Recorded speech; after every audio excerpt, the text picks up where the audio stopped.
Hello everyone, and welcome back to Isaiah for Latter-day Saints. Today we're going to be doing chapter 8 of 2nd Nephi, which is Isaiah 51. We're actually not going to do the whole chapter because, like I said, the breaks are not the same. So we're trying to go through chapter by chapter. The Book of Mormon is preserving some things by the old sections, which is so part of 49, all of 50, all of 51, and a little of 52 was apparently one section. And so they're quoting it like that. So we're going to read most of chapter 8 of 2nd Nephi, except for the last two verses, which lead into Isaiah 51. So that's what we're going to be doing today. So we've been talking a little bit about Abraham, but that stuff about Abraham has been conflated with Cyrus, so it was a little bit confusing. But here in 2nd Nephi, there is no confusion there anymore. We're at a part where it's explicitly talking about Abraham. It's the same in the King James, where we're here finally explicitly talking about Abraham, which strengthens the idea that this other stuff was about Abraham because he's talking about Abraham here. So it says, "Hearken unto me, ye that follow after righteousness. Look unto the rock from whence ye are hewn, and to the hole of the pit from whence ye are digged. Look unto Abraham your father, and unto Sarah she that bare you, for I called him alone and blessed him. For the Lord shall comfort Zion, he will comfort all her waste places, and he will make her wilderness like Eden, and her desert like the garden of the Lord. Joy and gladness shall be found therein, thanksgiving in the voice of melody. Hearken unto me, my people, and give ear unto me, O my nation, for a law shall proceed from me, and I will make my judgment to rest for a light for the people. My righteousness is near, my salvation is gone forth, and mine arm shall judge the people. The isles shall wait upon me, and on my arm shall they trust. Lift up your eyes to the heavens, and look upon the earth beneath. For the heavens shall vanish away like smoke, and the earth shall wax old like a garment. And they that dwell therein shall die in like manner. But my salvation shall be forever, and my righteousness shall not be abolished." So what is this here? He's saying, "Hearken to me, ye that follow after righteousness." So listen and give heed to me, people that are following after righteousness, that are trying to be righteous. Look to the rock from whence you are hewn, the rock that you've been cut out of, the hole that you've been dug out of. What is that? He explains in the next verse, "Look unto Abraham your father, and unto Sarah she that bare you." So look back to the founders, the people that you came from, the rock you were cut out of, the hole you were dug out of. Look back to where you came from. "For I called him alone, and blessed him." Now that is interesting. I called him alone and blessed him. This is sort of, there's a little bit of corruption here. The Masoretic text, the Hebrew text, says, "I blessed him and made him many." The Book of Mormon just says, "I blessed him, for I called him alone and blessed him." And I think this idea of he was one when I called him, he was alone when I called him, and I blessed him. And I think that this is supposed to sort of give these people hope. That think back about to the early days. Right now, things have been desolated. There's not as many of you as there used to be. In fact, there's very few of you left here right now. But Abraham was just one guy. He was alone when I called him, but I blessed him. And now look at what he's become, right? He says, "For the Lord shall comfort Zion. He will comfort all her waste places." So that gloss, I think that is a gloss, and "made him many," I think is a gloss that somebody else has added later, because that's the implication. But I think that's probably added in. It says, "For the Lord shall comfort Zion. He will comfort all her waste places." So Zion is probably Jerusalem here. That's one of the names for Jerusalem. He will comfort all the waste places, the places desolated by the Assyrians. He will make her wilderness like Eden. So there's these places that have been totally desolated. The cities have all been destroyed. He's going to make those places like Eden. Her desert's going to be like the garden of the Lord. It's a parallelism, right? Wilderness like Eden, desert like the garden of the Lord. "Joy and gladness shall be found therein, thanksgiving and the voice of melody." Joy and gladness, people giving thanks, people singing, that's going to be found in places that had been completely desolate before. There's, "Hearken unto me, my people, and give ear unto me, O my nation." There's, "Everyone, you are my people, listen to me now. A law shall proceed from me, and I will make my judgment to rest for a light for the people. As I'm going to give a law, it's going to come from me, and my justice or judgment, often that's justice, is going to be a light for all people to radiate to us. They're going to see the justice of our laws. They're going to see the righteousness of our ruling, and people are going to come here to us. Because my righteousness is near, my salvation is gone forth, mine arm shall judge the people. It says, the isles shall wait upon me, and on mine arm shall they trust. It says his righteousness is here, his salvation is gone forth to all the people. It says, mine arm shall judge the people. By his power, his arm, he's going to judge all the people. He says, even the isles shall wait upon me, and on my arm they shall trust. So you have this idea of people in sort of expanding concentric circles from Jerusalem. Everyone is hearkening to the Lord and to his justice. It says, lift up your eyes to the heavens and look upon the earth beneath. It says, look up at the heavens, look down at the earth that you're seeing right now. So imagine what you're seeing right now. You're seeing the heavens and the earth. The heavens are going to vanish away like smoke. They're going to disappear like smoke disappears. The earth shall wax old like a garment. The earth is going to get old like a garment gets old. We just talked about that in the last chapter. And they that dwell therein shall die in like manner. Those that live on the earth are going to die like a garment gets old and is obliterated. But my salvation shall be forever, and my righteousness shall not be abolished. As the heavens are going to pass away, the earth is going to pass away. Those that live on the earth are all going to die. But my salvation is going to last forever. My righteousness is never going to be destroyed. And that's very comforting. Say, listen, even the heavens and the earth are going to pass away. What I'm saying is not going to pass away. Then it continues, hearken unto me, ye that know righteousness, the people in whose heart I have written my law. Fear ye not the reproach of men, neither be afraid of their revilings. For the moth shall eat them up like a garment, and the worm shall eat them like wool. But my righteousness shall be forever, and my salvation from generation to generation. Awake, awake, put on strength, O arm of the Lord. Awake, as in the ancient days. Art thou not he that hath cut Rahab and wounded the dragon? Art thou not he who hath dried the sea, the waters of the great deep, that hath made the depths of the sea a way for the ransom to pass over? Therefore the redeemed of the Lord shall return, and come with singing unto Zion, and everlasting joy and holiness shall be upon their heads. They shall obtain gladness and joy. Sorrow and mourning shall flee away. So once again, beautiful, beautiful imagery here. Let's talk about some of the weird stuff in this chapter. He says, listen to me, you that know righteousness, the people in whose heart I've written my law. And you people know what's right. I've written my law in your hearts. You know what's right. So don't be afraid of what men are going to say to you, of what men are going to try to push back against what you're doing. Don't be afraid of what they're going to say. Because they're temporary. The moth shall eat them up like a garment, and the worm shall eat them like wool.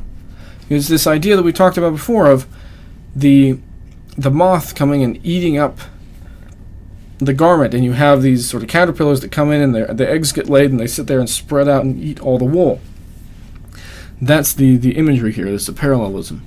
But my righteousness shall be forever, and my salvation from generation to generation. It says, people are going to make fun of you for this. Fine. Don't worry about that. My righteousness is forever. These people are temporary. My righteousness is forever. Awake, awake. Put on strength, O arm of the Lord. Awake as in the ancient days.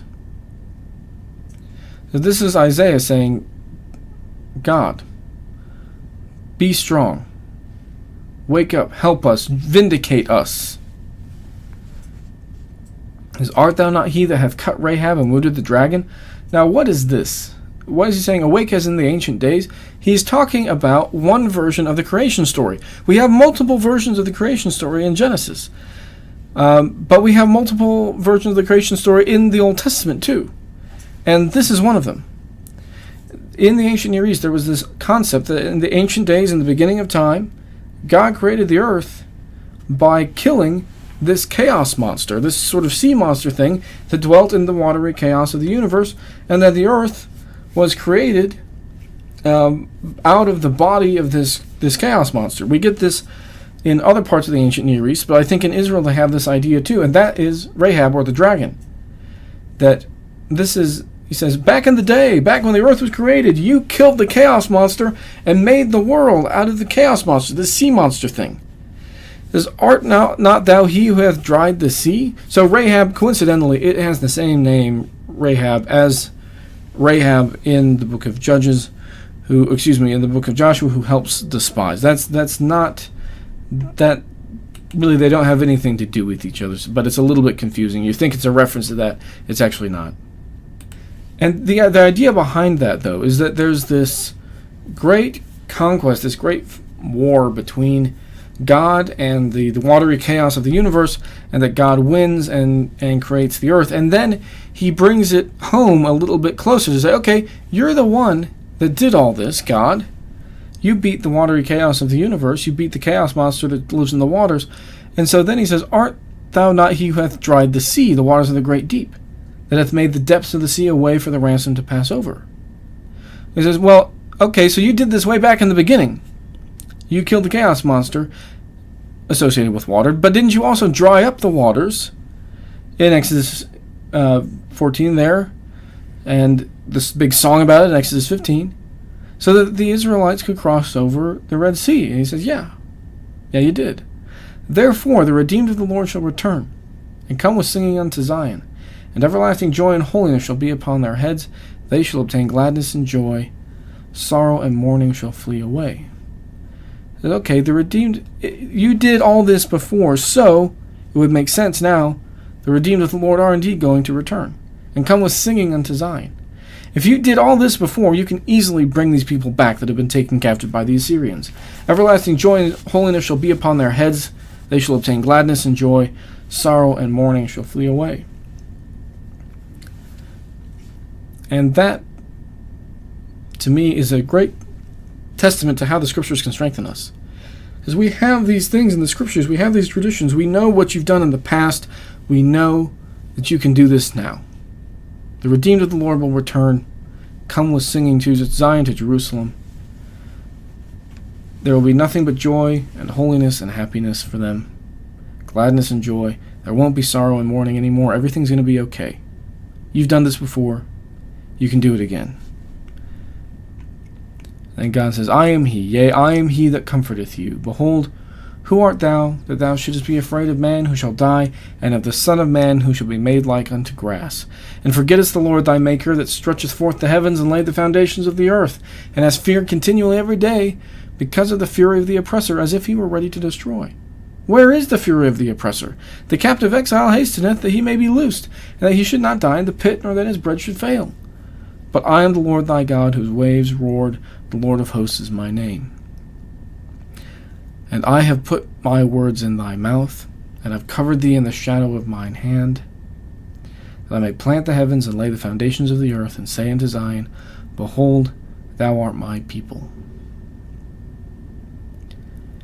It says, I, the Lord, am the one that is comforting you. So, who are you that you should be afraid of man? I've done all these things. Why are you afraid of man, who shall die, and of the Son of Man, who shall be made like unto grass?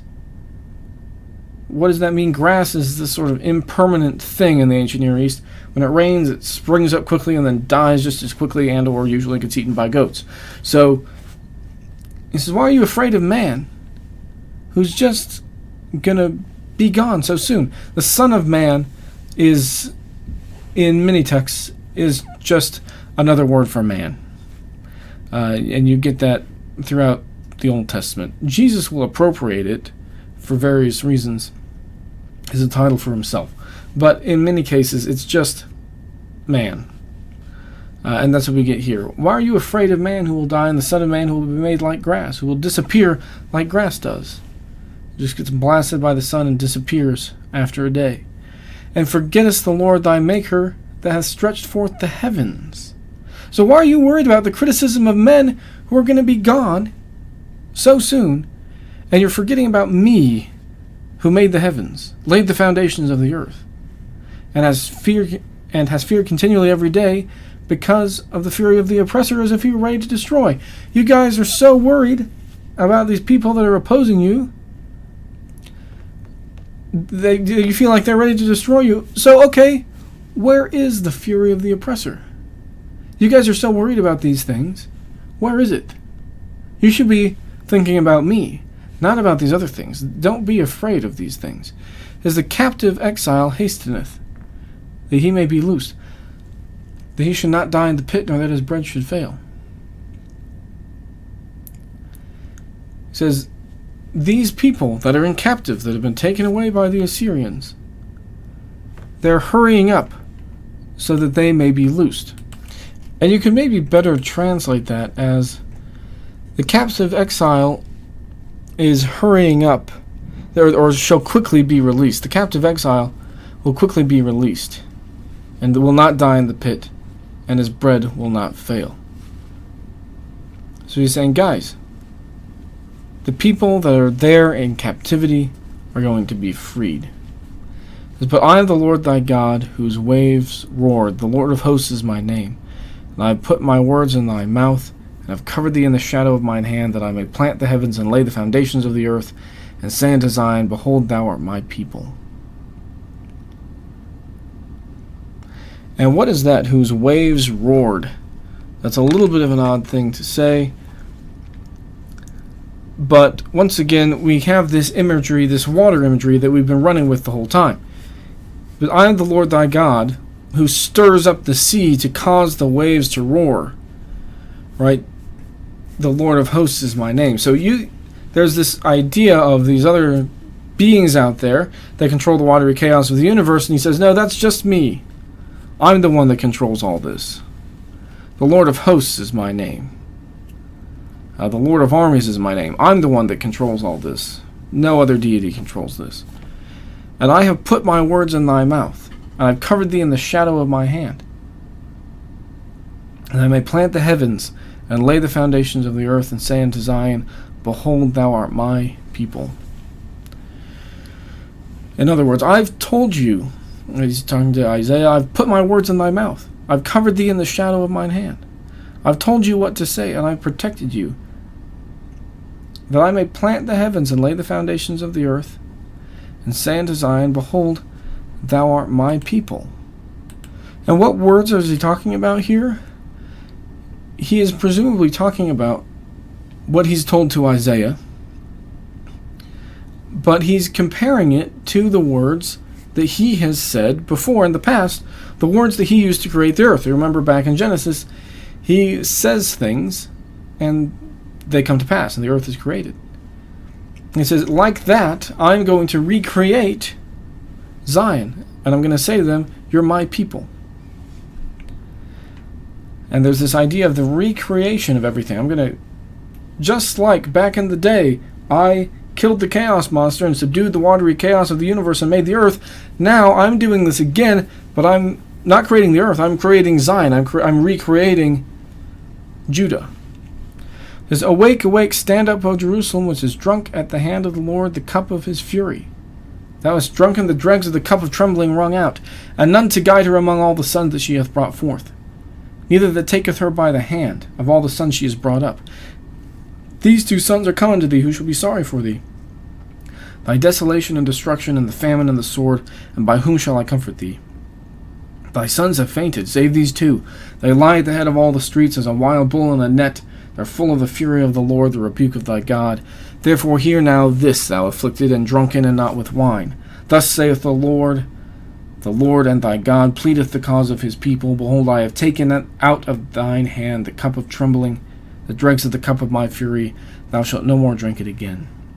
But I will put into the hand of them that afflict thee, who have said to thy soul, bow down that we may go over. And thou hast laid thy body as the ground, and as the street to them that went over. Awake, awake, put on thy strength, O Zion, put on thy beautiful garments, O Jerusalem, the holy city. For henceforth there shall no more come into thee the uncircumcised and the unclean. Shake thyself from the dust, arise, sit down, O Jerusalem, loose thyself from the bands of thy neck, O captive daughter of Zion. Now those last two verses are not part of 51, they're 52. But you can see that it flows very logically into the next thing. You can see why there's a break here. But let's just go down here to 23. So he says, awake, Stand up, O Jerusalem, which is drunk at the hand of the Lord, the cup of his fury. Saying, guys, I know, Jerusalem, that it's been bad. The Assyrians have come in and beat you up really badly. You've drunk at the hand of the Lord the cup of his fury. God brought these guys in here to punish you, and it's been hard. You've drunk the dregs of the cup of trembling and wrung out.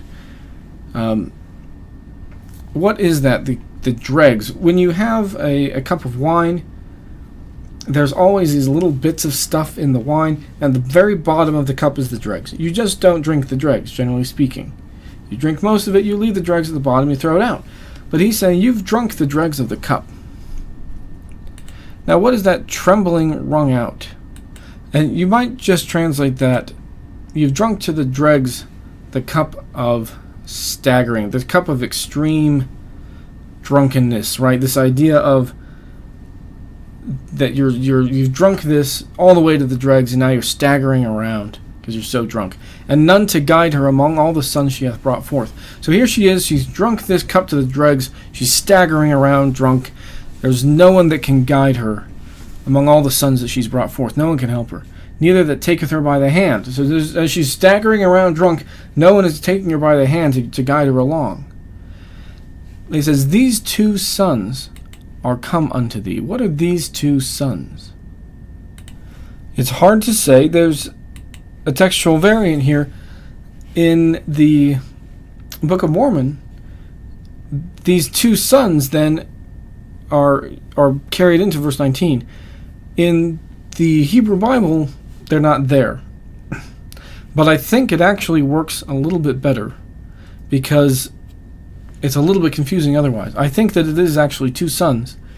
I think the two sons are Hezekiah and Isaiah.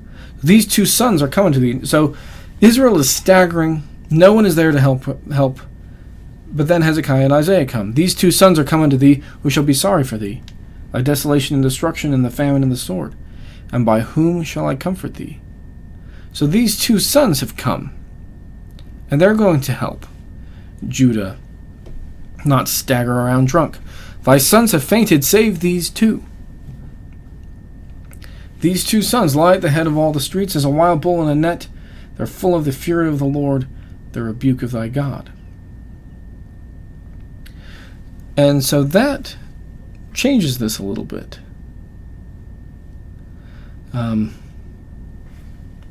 It's almost as though they're at the heads of the streets because they're guarding them. These two sons lie at the heads of the streets like a wild bull in a net. They're full of the fury of the Lord and the rebuke of thy God. So they have this, their rebuke or sort of anger of the Lord. They're full of the fury of the Lord at the heads of the streets of Jerusalem, defending Jerusalem. That's the image here that we're getting. Therefore, hear now this, thou afflicted and drunken, and not with wine. They're carrying thee through the image of this drunken Jerusalem. As you've been afflicted, and it's like you're drunk, but it's not with wine. It's because of all the grief that you've been through. Thus saith thy Lord, the Lord and thy God, pleadeth the cause of his people. Behold, I have taken out of thy hand the cup of trembling, the dregs of the cup of my fury. Thou shalt no more drink it again. As you guys have had a really hard time, but not anymore. I'm taking that cup out of your hand, and you will not drink it any more again. But I will put it into the hand of them that afflict thee. I'm going to take this cup that you've drunk to the dregs, it's been so painful for you. I'm going to put it into the hand of them that afflict thee, who have said to thy soul, bow down that we may go over. And so your soul may even be your neck. There's this idea of, in the ancient Near East, people lying down and you put your foot on someone's neck. The word for soul in Hebrew can sometimes be translated as neck. We now know, thanks to some ancient Near Eastern comparative stuff that we found. So he said to your neck, bow down that we may go over. This idea of captors lying you down and stepping on your neck to show that they've been defeated. And thou hast laid thy body as the ground and as the street to them that went over. He says, listen, you guys have had it really, really hard, but that's over now. You're not going to have to deal with this anymore. This cup that's made you stagger is going into the hands of the Assyrians now. They're going to drink it. you are not going to have to deal with this anymore. And of course that does happen. The Babylonians do eventually destroy the Assyrians. Now, does he know that this is going to happen at this point? I don't completely know how much Isaiah knows, right? It's hard to understand how much these guys know, and I don't know. How much does Isaiah know at this point? Hard to say. But I think he knows that that's how these things go. He may also have seen this in vision, that he knows that eventually the Assyrians are going to have a rough time. Now, does Isaiah know when it's going to happen? I think sometimes prophets say stuff and they think it's going to happen sooner than it does, right? And it takes longer for prophecies to be fulfilled than they think. Joseph Smith's famous prophecy about the Civil War, he, I think, thought it was going to happen pretty soon, and in fact was embarrassed about it, and said, "Oh, guys, this didn't happen. I said it was going to happen, and it didn't happen. Maybe don't talk about this with people because I don't know what's going on." And then, of course, it did happen, but it happened after his death, years after his death. It didn't happen in his lifetime. One wonders if Isaiah completely knows when this is going to happen. He knows it's going to happen someday. He knows the Assyrians are going to get what's coming to him. He just says he may not know when. And that is interesting to me. But I really do love the pathos of this chapter. Because I know you guys have had such a hard time. You need to look to the Lord. You need to look back to your heritage of Abraham and Sarah. You need to not worry about all the problems that you're getting for all these people that surround you. You need to just trust the Lord. I know it's been so hard, but He's going to help you now. It's the Assyrians that are going to get what's coming to them, and you're going to be okay. And I think for us, it's so easy to just be worried about other people and just be worried about what they think. But Isaiah is saying, don't do that. Worry about what God thinks. He's the one that made the earth. He's the one that beat the chaos monster back in the day. You're really worried about puny little men more than you're worried about the guy that beat the chaos monster? Maybe we should change our priorities a little bit about who and what we're worried about. And I think that definitely applies to us today. So anyway, that's it for today.